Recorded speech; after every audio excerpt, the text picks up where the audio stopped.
Bonjour.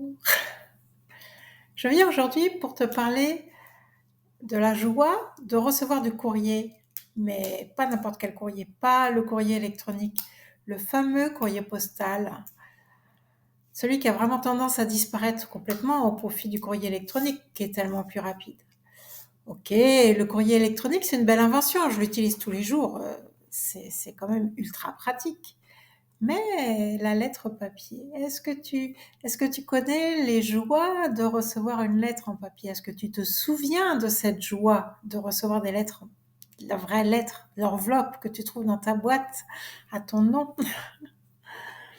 la vraie enveloppe qu'on ouvre avec délicatesse, parfois un peu de stress quand on ne sait pas ce qu'il va y avoir dedans, parfois avec une grande excitation pour enfin découvrir son contenu. De mon côté, ce sont surtout des mots d'enfant que je reçois ainsi. J'avoue que j'ai un échange privilégié avec mes petits-enfants. On s'écrit, on s'envoie des lettres. Bon, bien sûr, on est en contact au téléphone, par les SMS, par les appels visio, tout ça, mais la lettre apporte tout autre chose à mon avis. Ce sont quelques mots maladroitement déposés sur le papier, parfois une simple page arrachée d'un cahier, une page de classeur, des mots parfois écrits en phonétique quand l'orthographe n'est pas tout à fait maîtrisée. D'autres fois, c'est un magnifique dessin plié en 4 ou en 6 pour qu'il tienne dans l'enveloppe.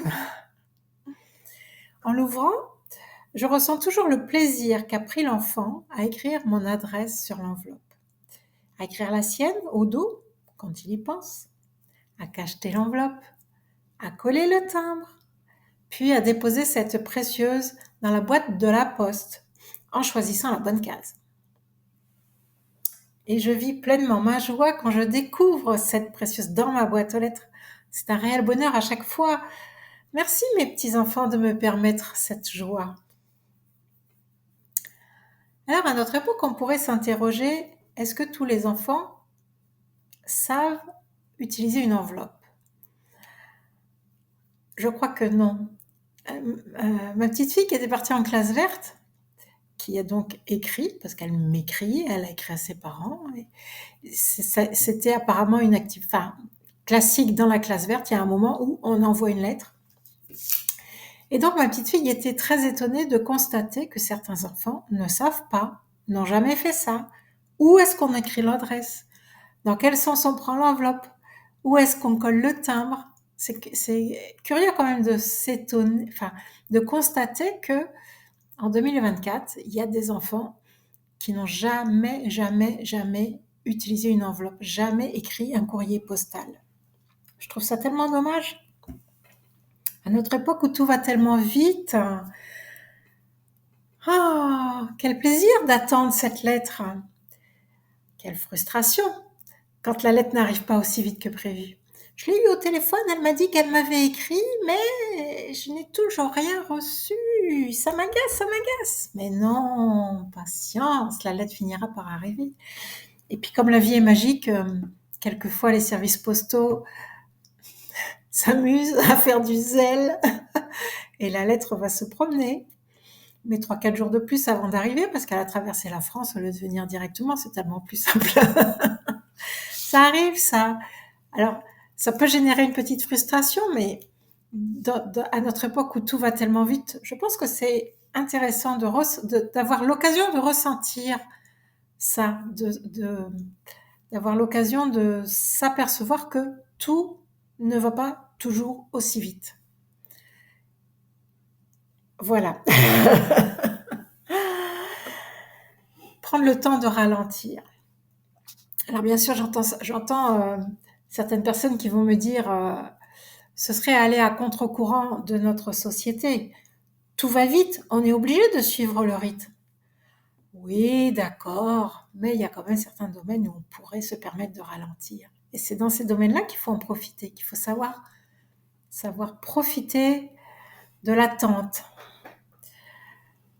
La lettre n'est pas arrivée aujourd'hui. Bon, elle arrivera demain, certainement. Et savoir prendre le temps de savourer le plaisir que l'on a quand on ouvre la boîte aux lettres et qu'on voit une lettre, qu'on reconnaît à l'écriture de quel enfant elle vient. Moi, j'adore ça vraiment, et c'est vraiment un outil que j'utilise fréquemment avec mes petits-enfants. Quelquefois avec mes enfants, moins, je l'avoue, mais avec mes petits-enfants, j'y prends vraiment beaucoup de plaisir. Voilà. Et toi, comment tu utilises le courrier postal? Est-ce que tu utilises encore le courrier postal? Bon, ok, le timbre coûte cher. Ça, j'avoue que... Mais bon, c'est quand même une joie dont je n'ai pas envie de me priver. Donc, je continue d'acheter des timbres ou de les imprimer, parce qu'on peut aussi les imprimer soi-même. Mais c'est vraiment un réel plaisir que j'ai pas envie de lâcher au profit du courrier électronique. J'utilise le courrier électronique, oui, mais le plaisir d'une lettre, ça n'a rien à voir. Et d'ailleurs, j'ai dans ma maison un tiroir réservé aux lettres de mes petits-enfants et tous leurs trésors qu'ils m'envoient. Ah, voilà, c'est tout pour aujourd'hui. Si tu as envie d'échanger avec moi sur le sujet, ne te gêne pas. Tu peux mettre des commentaires sous la vidéo. Ça me fera plaisir de te lire. À bientôt!